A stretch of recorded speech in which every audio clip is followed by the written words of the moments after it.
Hello friends, welcome back to my channel. कैसे हैं आप सभी? आई होप कि आप सभी अच्छे होंगे। तो मेरे कुछ स्टूडेंट्स ने मुझसे ये पूछा था क्वाड्रेटिक पॉलिनोमियल।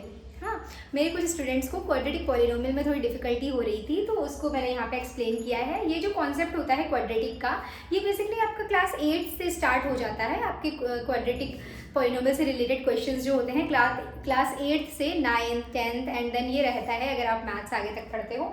बट अभी हमको ये मिडिल टर्म स्प्लिटिंग से पढ़ना होता है 8th 9th में, एंड देन 10th में तो हमारे पास एक फॉर्मूला भी होता है Shridharacharya. But middle term splitting आना बहुत इंपॉर्टेंट है, ठीक है, हमेशा के लिए।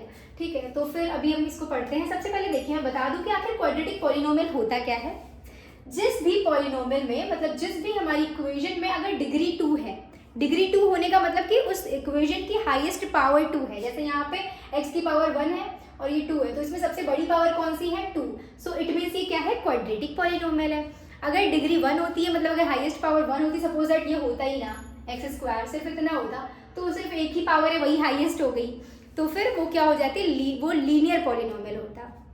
बाकी अगर डिग्री 3 होती है तो वो क्यूबिक पॉलिनोमियल होता है। तो अभी जो हम डिस्कस करने जा रहे हैं दैट इज क्वाड्रेटिक पॉलिनोमियल, ठीक है। इसको मिडिल टर्म स्प्लिटिंग बताऊंगी मैं इसका, कि कैसे आप बहुत ही इजी तरीके से इसके टर्म्स को स्प्लिट कर सकते हैं। चलिए देखते हैं। सबसे पहले हमें करना क्या होता है, ये है हमारा एक्स स्क्वायर वाला टर्म, ठीक है, ये है एक्स वाला टर्म और ये कॉन्स्टेंट टर्म है, ठीक है। तो सबसे पहले जो भी एक्स स्क्वायर वाला टर्म है उसका जो कोफिशिएंट का मतलब जो भी यहाँ पे होगा, यहाँ पे कुछ है ही नहीं, सो इट मीन्स क्या है?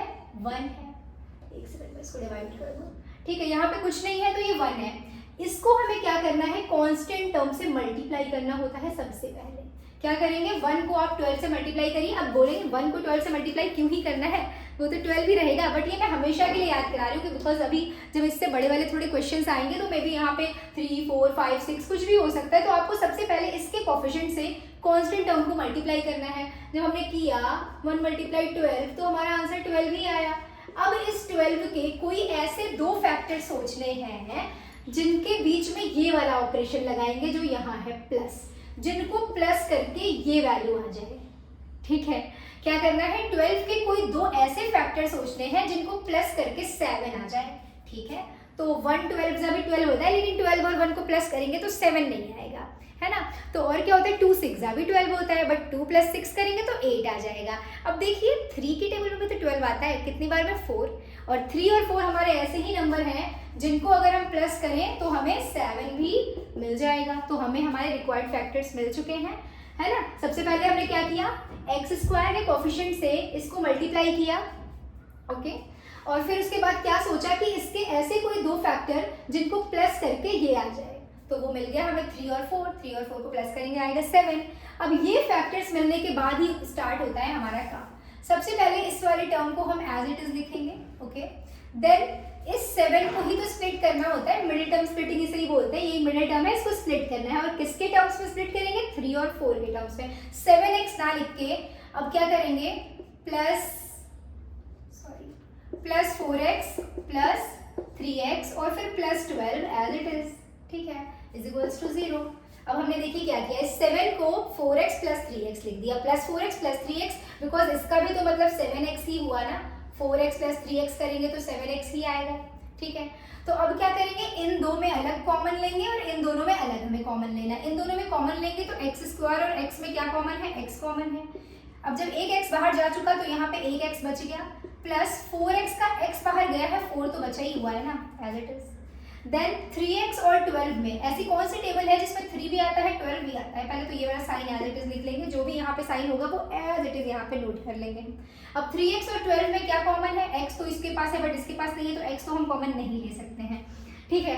और 3 और 12 ऐसी कौन सी टेबल है जिसमें 3 और 12 दोनों आते हैं? तो 3 की खुद की ही टेबल ऐसी है, तो 3 कॉमन हो गया। यहाँ पे बचा हमारा x और फिर प्लस यहाँ पे 3 की टेबल में 12 कितनी बार में आता है? 4 बार में, तो ये बचा 4। अब हमें ये दोनों सेम दिख रहे हैं, x + 4 x + 4, तो ये हम क्या कर लेंगे? एक बार लिख लेंगे कॉमन, और यहाँ का बचा हुआ x और यहाँ का बचा हुआ +3 ये आ गया।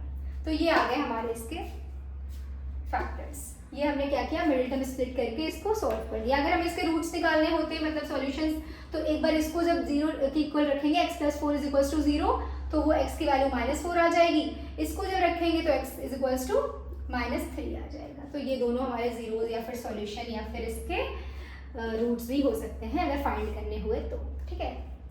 अदरवाइज 7 और 8th क्लास में आपका यहाँ तक आपको सॉल्व करना होता है। ये था हमारा मिडिल टर्म स्प्लिट करने का कॉन्सेप्ट कि हम कैसे मिडिल टर्म स्प्लिट करते हैं। क्या क्या बताया मैंने?